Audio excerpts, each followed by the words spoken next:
أعوذ بالله من الشيطان الرجيم. بسم الله الرحمن الرحيم.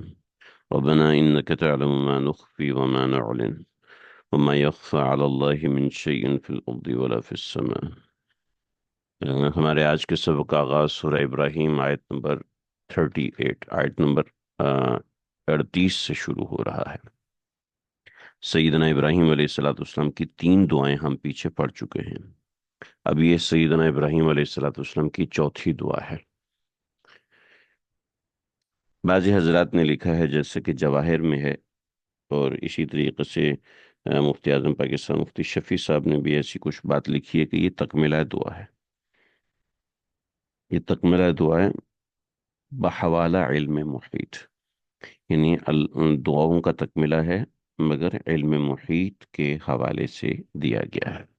اب تکملہ دعا بحوالہ علم محیط یہ کیا ہوتا ہے، اس کو ذرا سمجھیں۔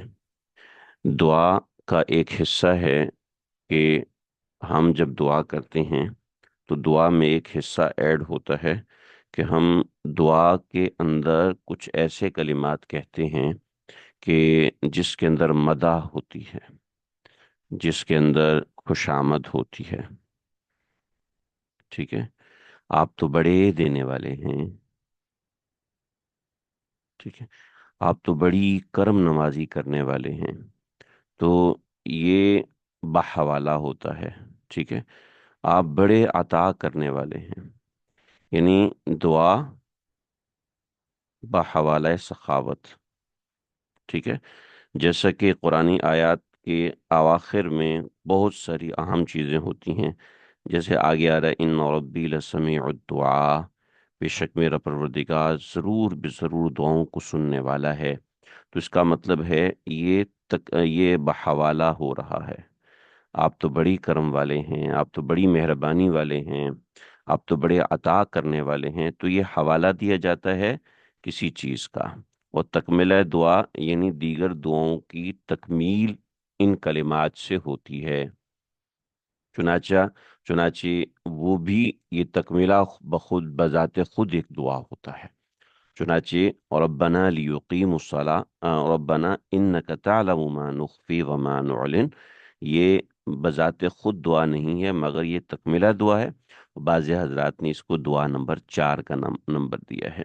تو بہرحال یہ ایک دعا ہی ہے، اس کو سمجھ لیجئے۔ اور ربنا، اے ہمارے رب، انک تعلم، بے شک یقیناً آپ جانتے ہیں، ما نخفی، وہ باتیں جو کچھ ہم چھپاتے ہیں، وما نعلن، اور جو کچھ ہم ظاہر کرتے ہیں۔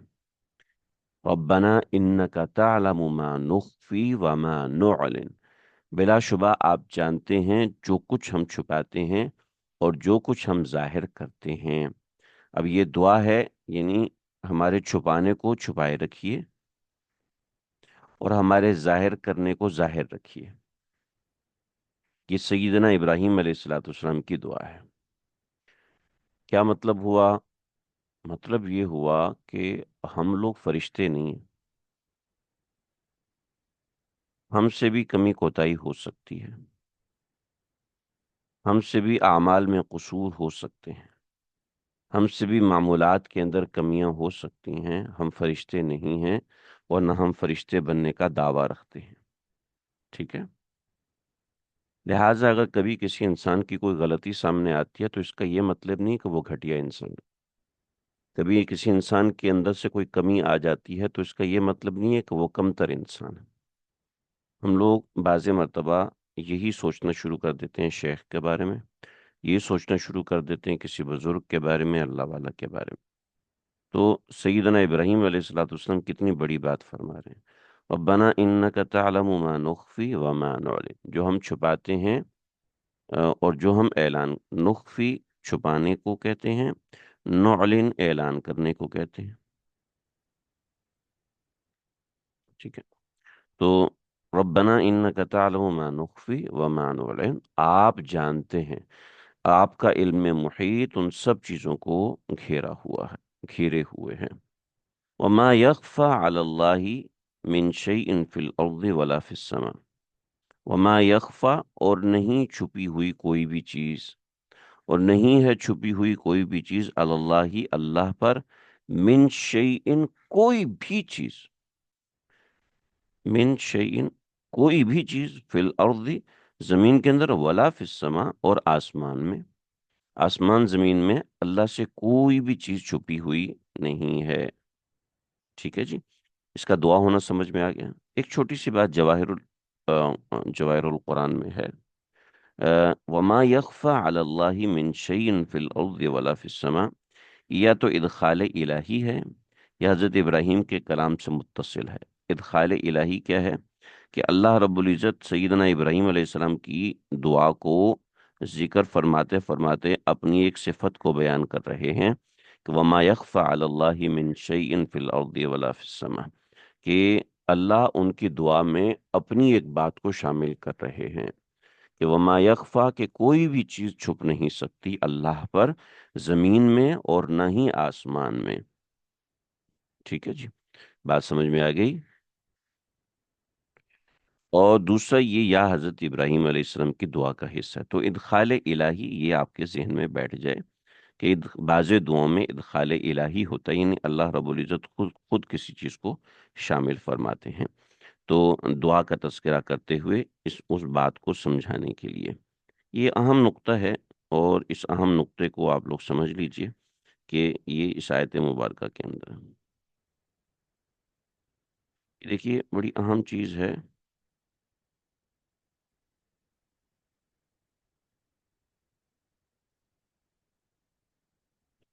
یہاں یہاں پر اس آیت میں تردید ہے ان مشرک قوموں اور جاہل فلسفوں کی، فلسفیوں کی، جنہوں نے خدا کے علم کو ناقص، محدود یا صرف کلیات پر مشتمل کر دیا۔ سمجھ رہے ہیں؟ اللہ کے علم کو ناقص یا محدود، یہ صرف کلیات پر مشتمل قرار دے دیا۔ ٹھیک ہے، اور ہندوستان، مصر، یونان کے بڑے بڑے حکماء عقلاء اس جہل میں شریک رہے۔ سمجھ رہے ہیں جی؟ مجھ سے ایک صاحب نے رابطہ کیا کسی دوسرے ملک میں، کہنے لگے کہ اچھا، اور جب میں نے اس کو پڑھا تو مجھے سمجھ میں آیا کہ یہ ایک عمومی سوال ہے۔ ایگنوسٹک تھے، اپنے آپ کو ایگنوسٹک مسلم کہہ رہے تھے کہ میں مسلمان بھی ہوں مگر ایگنوسٹک ہوں۔ میں نے کہا مسلمان کبھی ایگنوسٹک نہیں ہو سکتا۔ ایگنوسٹک یہ ہوتا ہے کہ اللہ جس کو اللہ کے وجود پر شک ہو۔ تو میں نے کہا یہ دونوں متضاد چیزیں ہیں، ایگنوسٹک مسلم یہ آپ کی دریافت کی ہوئی ایجاد ہے۔ خیر، تو ان کا خیر یہ ایک الگ موضوع ہے۔ میں نے ان کو سب سے پہلے تو یہ سمجھا، اس کے بعد ان کا جو بنیادی اعتراض تھا جو کہ آج کل کے فلسفیوں کا بہت بڑا ہے، کہ کائنات ایک آٹومیشن پہ چل رہی ہے، آٹومیٹک انداز میں چل رہی ہے، کہ آٹومیشن سسٹم پہ چل رہی ہے، اللہ تعالیٰ کسی چیز میں انٹرفیئر نہیں کرتے۔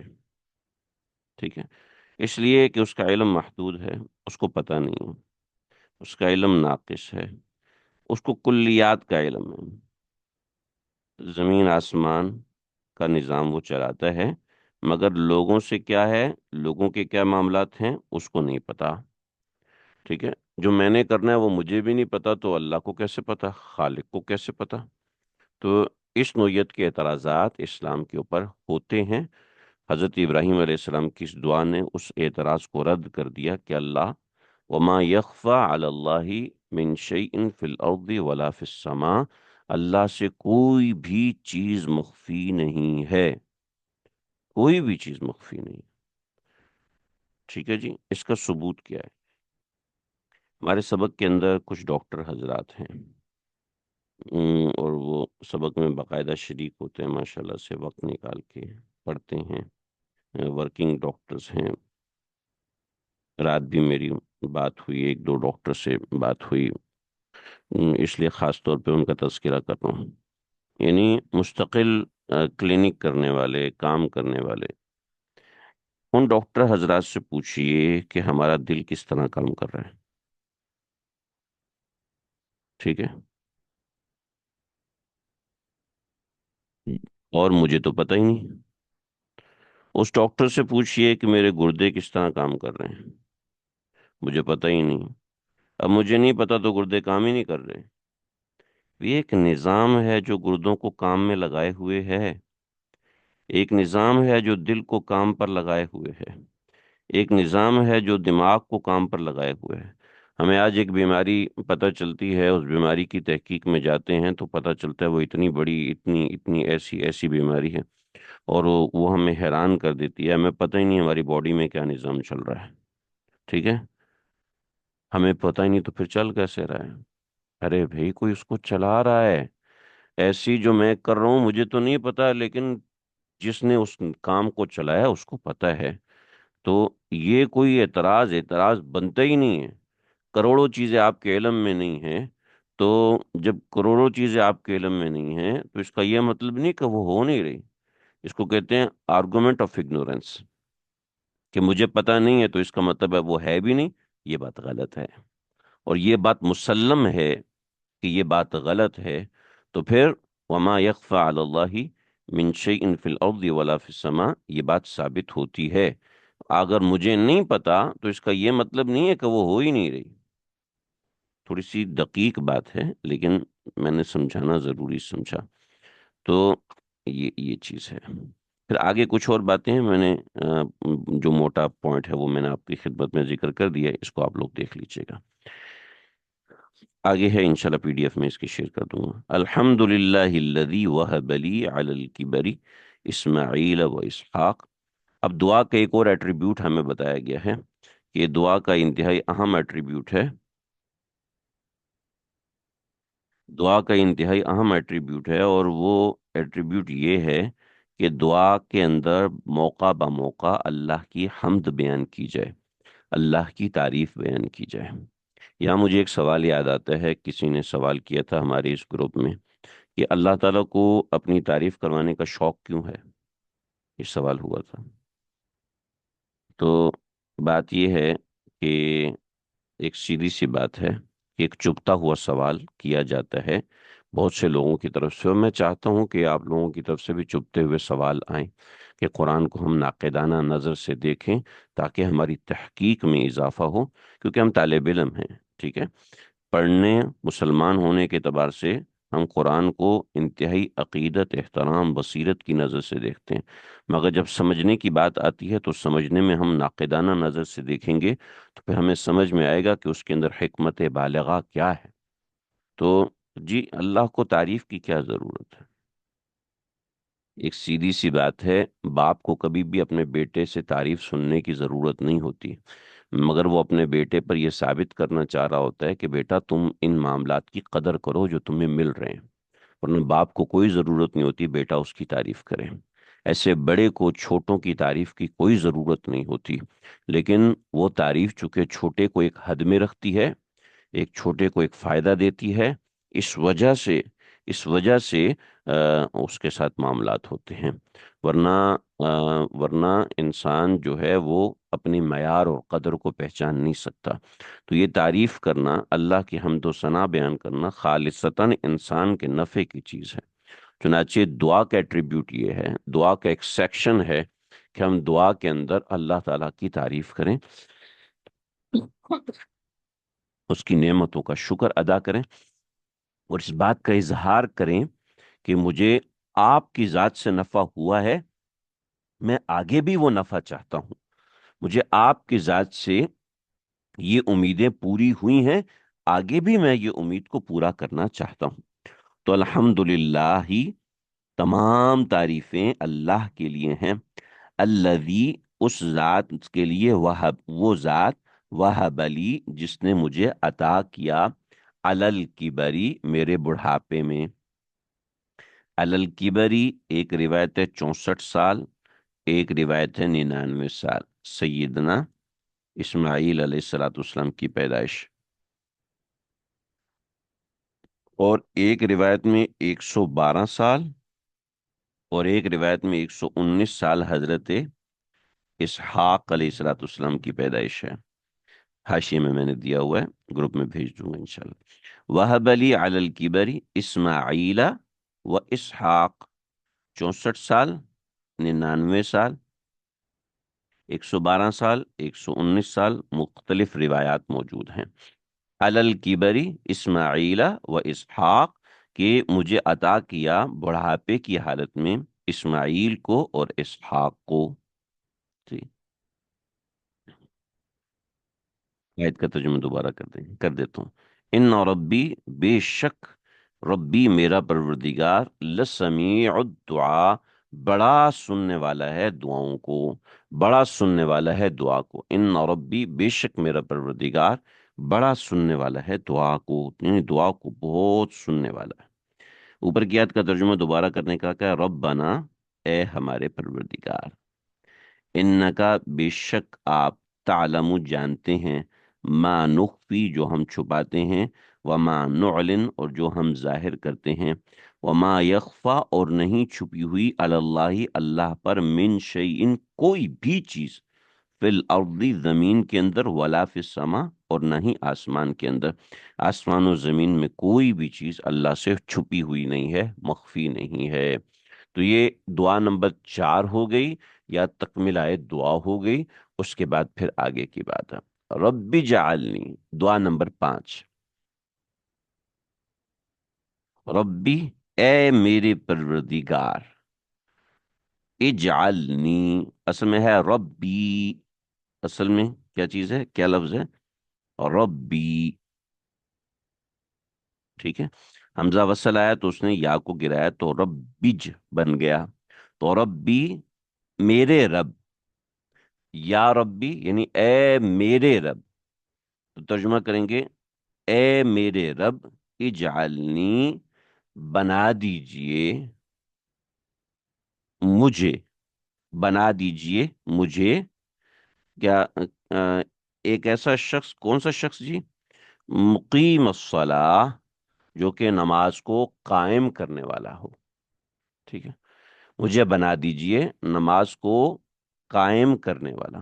رب اجعلنی، اے میرے رب، اجعلنی، مجھے بنا دیجئے، مقیم الصلاح، نماز کو قائم کرنے والا، ٹھیک ہے۔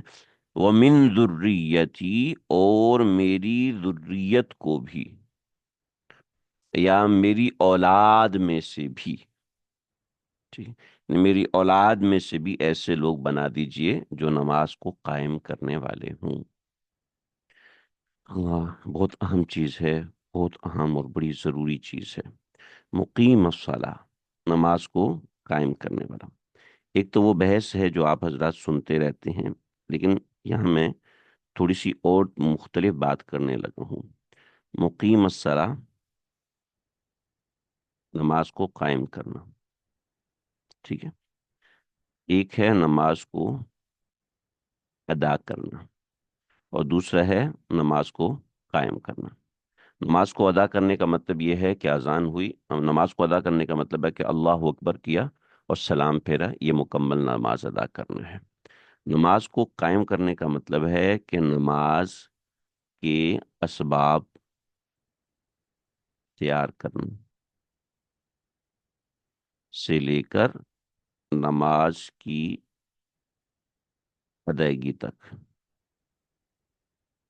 نماز کو قائم کرنا، ایک عالم کو تیار کرنا، علم پڑھنا، علم پڑھانا، مدرسہ قائم کرنا، مسجد تعمیر کرنا، ٹھیک ہے، آ، آ، کھانے کا انتظام کرنا، ٹھیک ہے، اس کے کاز میں شریک ہونا، ٹھیک ہے، کسی درجے کی شرکت کرنا، مشورے کے ساتھ، ڈاکٹر ہے تو علاج کے ساتھ، اپنے علم اور تجربے کے ساتھ، ٹھیک ہے۔ نماز کو قائم کرنے کے جتنے ریسورسز ہیں، مسجد کے اسپیکر کا انتظام کرنا، اذان دینا، اذان سیکھنا، اذان کے مسائل پڑھنے، نماز کے مسائل سیکھنا، اس سب کا مطلب ہے نماز قائم کرنا، ٹھیک ہے جی۔ چنانچہ آپ مال کے ذریعے سے اس میں شریک ہو سکتے ہیں، آپ اپنے علم کے ذریعے سے شریک ہو سکتے ہیں، آپ اپنی محنت کے ذریعے سے نماز کے قیام میں شریک ہو سکتے ہیں، ٹھیک ہے۔ تو قیام نماز کا مطلب بہت وائڈ ہے، بہت زیادہ ہے، ٹھیک ہے۔ یہ ایک مطلب ہے جو کہ قیام نماز کے حوالے سے بہت سے حضرات نے بیان کیا ہے۔ اللہ مجھے بھی اس میں شامل فرمائے اور آپ کو بھی اس میں شامل رکھے۔ ایک اور دوسرا مطلب ہے قیام نماز کا مطلب ہے کہ نماز کو خشوع، خضوع اور خشوع کے ساتھ پڑھنا۔ خضوع کہتے ہیں ظاہری تواضع کو، اور خشوع کہتے ہیں قلبی تواضع کو۔ خضوع ظاہری تواضع کا نام ہے، اور خشوع قلبی تواضع کا نام۔ وہ تفصیل ہے، میں کئی مرتبہ اس کو ذکر کر چکا ہوں، لیکن مقیم الصلاح کو بعض حضرات نے یہ مطلب دیا ہے، یہ مطلب نمبر 2 ہے، اور مطلب نمبر 1 میں نے بیان کر دیا ہے۔ سیدنا ابراہیم علیہ الصلوۃ والسلام ومن ذریتی اپنی اولاد کو اس میں شامل کر رہے ہیں۔ اوپر دیکھیں، میری اولاد کو کعبۃ اللہ کی خدمت کے لیے قبول کیے، اور یہاں نماز کے لیے قبول کیجیے۔ کتنی بڑی بات ہے! اگر اللہ نے آپ کو کوئی اولاد دی ہے تو اس میں سے کسی کو دین پر لگائیے۔ پہلے تو ماشاءاللہ سے ہماری ذہن سازی کی جاتی ہے کہ 2 بچے ہونے چاہیے، 3 بچے ہونے چاہیے، اس سے اوپر نہیں ہونے چاہیے۔ اس سے اوپر ہو بھی جائیں تو ماشاءاللہ ہماری دین دار خواتین ابورشن کرانے میں کوئی دیر نہیں لگاتی ہیں۔ ہو جائیں تو جی وہ کہ لوگ کیا کہیں گے، بچے کیا کہیں گے، اتنا اب تو دادی پوتی ہوگی، اب اس کے بچے ہو رہے ہیں، فلانا ڈھماکا یہ وہ۔ چنانچہ اس نے ہماری نسل کو روک دیا ہے، اس چیز نے ہماری نسل کو برباد کر دیا ہے۔ آپ کتنے لوگوں کو جانتے ہیں جن کے 5 بچے ہیں؟ کتنے لوگوں کو جانتے ہیں جن کے 6 بچے ہیں؟ آپ اگر کل آبادی کا ریشو نکالیں تو شاید ہماری آبادی میں 10%، 20% لوگ ایسے رہ گئے ہیں کہ جن کے 5 سے 6 بچے ہیں۔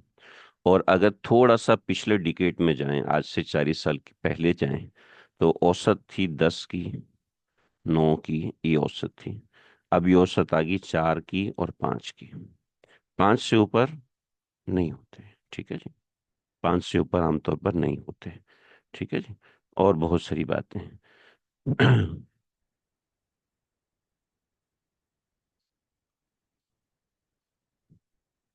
ہاں، اچھا سوال ہے، میں ابھی بات کرتا ہوں، ٹھیک ہے۔ تو خشوع اور خضوع، ٹھیک ہے، یہ بات ہوگی۔ تو ومن ذریتی، ذریت نسل کو کہتے ہیں، مگر یہاں اولاد مراد ہے۔ آیت پوری کر دوں پھر میں آپ کے سوال کا جواب دیتا ہوں۔ ربنا، اے ہمارے پروردگار، وتقبل دعا، اور آپ دعا کو قبول کر لیں۔ ربنا، اے ہمارے پروردگار، وتقبل دعا، آپ ہماری دعا کو قبول کر لیں۔ یہ دعا نمبر 5 ہو گئی۔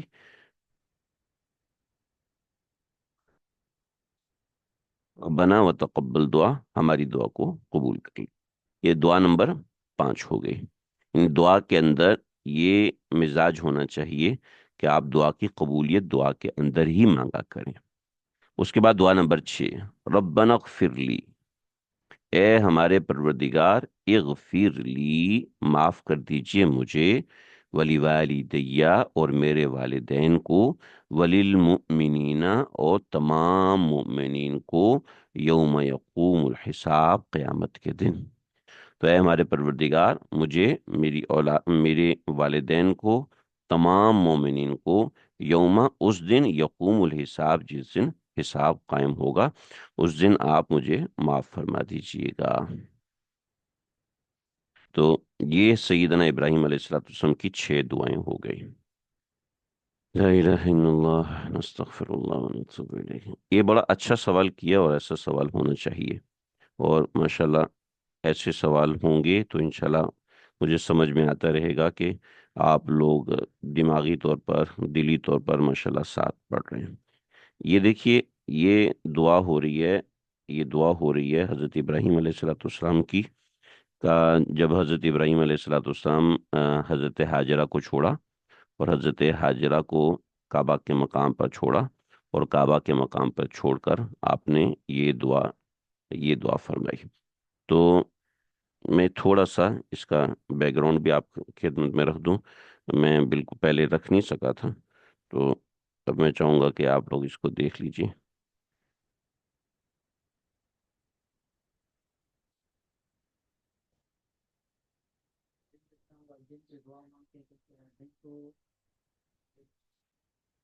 ہاں، والد ان کے غیر مسلم تھے، لیکن وہی بات ہے، میں بھی جواب دینے لگا ہوں۔ حضرت ابراہیم علیہ الصلوۃ والسلام کی جو ابتدا ہوئی ہے یہ اور سے ہوئی ہے، ٹھیک ہے، یہ اور نامی ایک مقام سے ہوئی ہے۔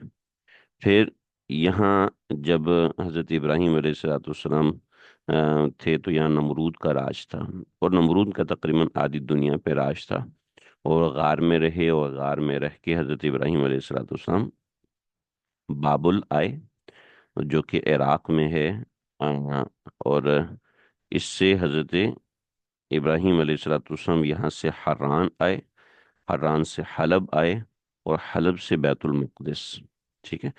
سیدنا یوسف علیہ الصلوۃ والسلام کے حوالے سے جو میں نے چیز ذکر کی تھی، الخلیل یا خلیلی، اس کی تفصیل میں نے آپ کی خدمت میں پیش کی تھی۔ پھر یہاں سے اتت تاوا آئے، اور اتت تاوا سے واپس الخلیل آئے، اور پھر یہاں سے حضرت ابراہیم علیہ الصلوۃ والسلام مکۃ المکرمہ آئے، ٹھیک ہے۔ اور کعبۃ اللہ حضرت حاجرہ کو چھوڑا، حضرت اسماعیل کو چھوڑا، اور یہاں سے واپس چلے، تو اس موقع پر یہ دعا کی۔ سمجھ لیجئے۔ اب یہ کعبۃ اللہ کا بھی، یہ اپنا پین کنٹرول کیجئے، یہ کعبۃ اللہ کا ابھی تو ہم منظر دیکھتے ہیں بہت شان و شوکت اور جاہ و جلال والا، مگر آپ جب یہ دیکھیں کہ یہاں زمزم کا کنواں بنا ہوا ہے، اور یہ کعبۃ اللہ کی بھئی یہ اپنا پین کنٹرول کیجئے بھئی، یہ تو مجھے ریموو کرنا پڑے گا۔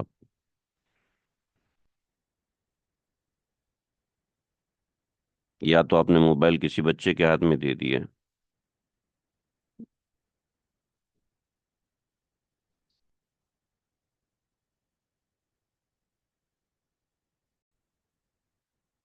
جی، تو یہ سیدنا ابراہیم علیہ السلاۃ والسلام یہ بے آب و گیا، یہ آپ دیکھیں کہ آپ کو یہ مجھے ایک قدیم تصویر ملی ہے، تقریباً سن 1300 ہجری کی، یعنی آج سے کوئی سمجھ لیں 100 اور تقریباً 47 سال پہلے کعبۃ اللہ کی اس نوعیت کی حالت تھی۔ اور اب یہ امیجنری تصویر ہے یا پھر حقیقی تصویر ہے، اس کا کوئی پتہ نہیں ہے، لیکن یہ آپ کے سامنے حجر اسود نظر آ رہا ہوگا آپ کو، کعبۃ اللہ کا یہ دروازہ اونچا کر کے لگا ہوا ہے، تو یہ تعمیر حجاج ہی واضح ہو رہی ہے۔ اس سائڈ پہ حتیم ہے، تو بظاہر یہ واضح ہو رہی ہے حجاج کی تعمیر ہے جو کعبۃ اللہ کی ہوئی تھی، لیکن حقیقت کیا ہے اللہ تعالی عالم۔ یہ لیکن ایک امیجن کیا جاتا ہے کہ کعبۃ اللہ کے چاروں طرف جو تھے وہ پہاڑ تھے، اور اس نوعیت کی چیزیں تھیں، یہ یہاں پر واضح ہے۔ مجھے ایک اور چیز ملی ہے، آ، میں آپ کو دکھاؤں گا، لیکن ریکارڈنگ آف کریں۔ اب جہاں یہ سوال آتا ہے، تو حضرت ابراہیم علیہ الصلوۃ والسلام نے اس موقع پہ دعا کی، تو سیدنا ابراہیم علیہ الصلوۃ والسلام نے اس موقع پہ دعا فرمائی، اور اس وقت حضرت اسحاق موجود نہیں تھے۔ حضرت اسحاق موجود نہیں تھے، تو پھر یہ دعا کا کیا مقصد بنتا ہے کہ اسماعیل و اسحاق؟ اچھا سوال ہے، پہلی بات۔ دوسری بات اس کے اندر یہ تھی کہ ہمارے فیض بھائی یہاں پر ہیں، کہ حضرت ابراہیم علیہ الصلوۃ والسلام کے والد تو کافر تھے، ٹھیک ہے، جب والد کافر تھے تو ان کے لیے دعا کرنے کا کیا مطلب ہے؟ سمجھیے یہاں پر حضرت ابراہیم، اب تھوڑا سا آپ کو ذہن کھولنا پڑے گا اپنا، اور تب آپ کو انشاءاللہ سمجھ میں آئے گی، اس سوال سے ہی آپ کا ذہن کھلے گا، اور ماشاءاللہ ایک اچھا سوال ہوا ہے۔ اللہ رب العزت نے کوئی واقعہ بیان نہیں فرمایا، ٹھیک ہے؟ اللہ تعالیٰ نے ایک واقعہ بیان نہیں فرمایا، یہ واقعہ ہم نے اس کو سمجھنے کے لیے ساتھ بیان فرمایا ہے، بیان کیا ہے کہ سیدنا ابراہیم علیہ الصلوۃ والسلام نے اس موقع پر، جیسا کہ قرآن کا تناظر ہے کہ مختلف دعائیں کی تھیں، تو اس موقع پر اس میں سے کچھ دعائیں ہیں، ٹھیک ہے؟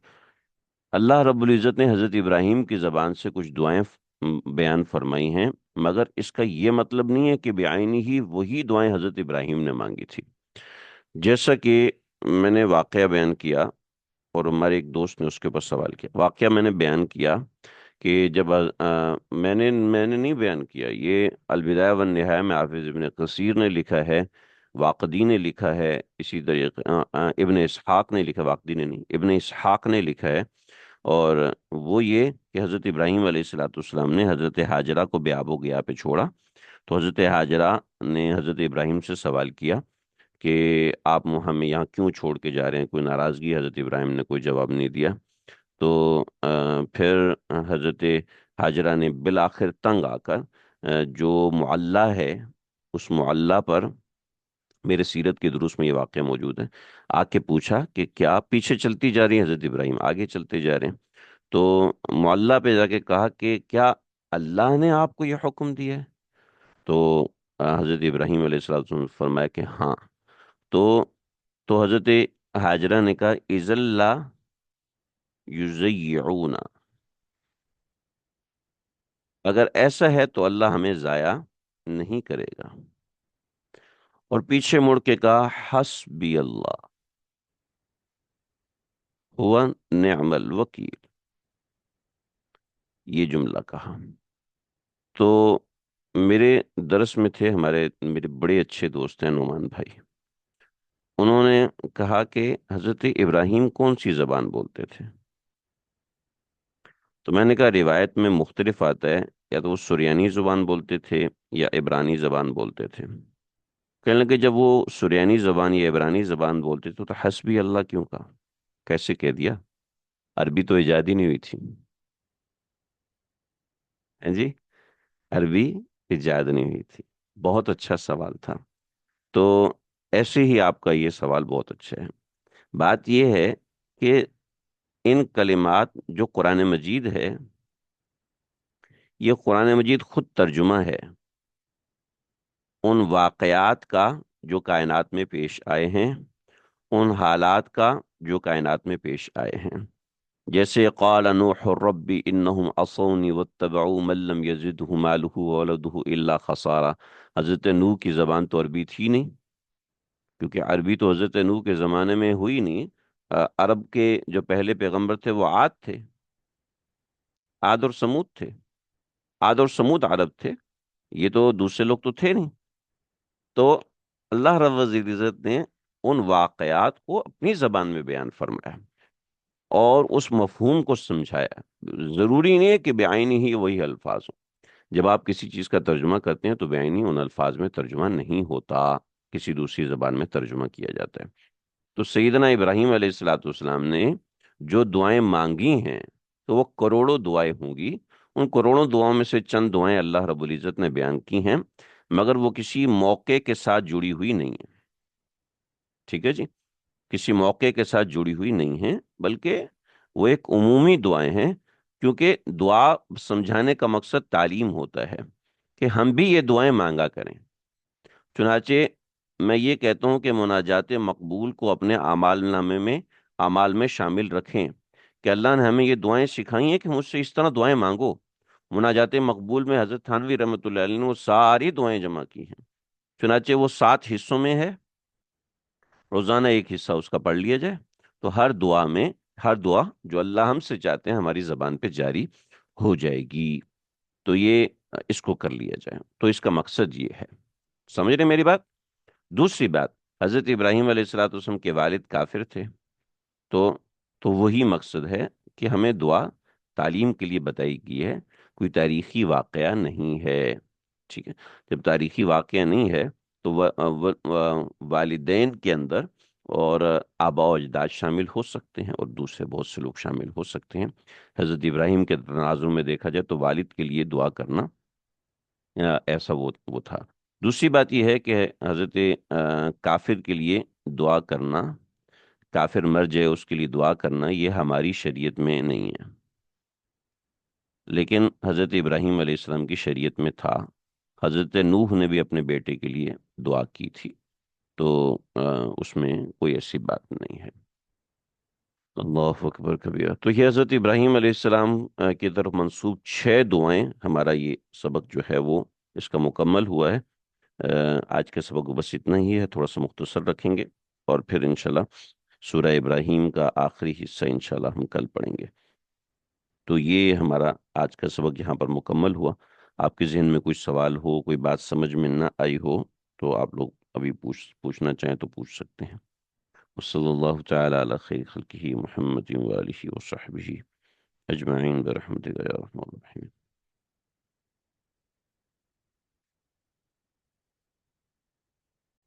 یہ انہوں نے کہا کہ یہ جو دعا ہے یہ نماز کا جز بن گئی، اور یہ بات درست نہیں ہے، ٹھیک ہے۔ اس کی بنیادی وجہ یہ ہے کہ یہ دعا نماز کا جز نہیں ہے، یاد رکھیے۔ ربی جعلنی مقیم الصلاۃ ومن ذریتی ربنا وتقبل دعا، نماز کے اندر آپ اس کے بعد ہم نے جو ابو داؤد شریف کا سبق پڑھا ہے اس کے اندر ہم نے اس کو کافی تفصیل سے ڈسکس کیا ہے کہ نماز کے اندر معصور دعائیں، معصور دعائیں، معصور کا مطلب ہے منقول، یعنی جو قرآن اور حدیث میں دعائیں آئی ہیں، تو نماز کے اندر درود شریف کے بعد کوئی بھی دعا ان میں سے پڑھ سکتے ہیں۔ لا الہ الا انت سبحانک انی کنت من الظالمین پڑھ سکتے ہیں۔ ربنا ظلمنا انفسنا وان لم تغفر لنا وترحمنا لنکونن من الخاسرین پڑھ سکتے ہیں۔ ربنا آتنا فی الدنیا حسنا وفی الآخرۃ حسنا وقنا عذاب النار یہ پڑھ سکتے ہیں۔ ربی جعلنی بھی پڑھ سکتے ہیں، اور عام طور پہ ہم ربی جعلنی پڑھ رہے ہوتے ہیں تو اس کا یہ مطلب نہیں کہ یہی دعا لازم ہے۔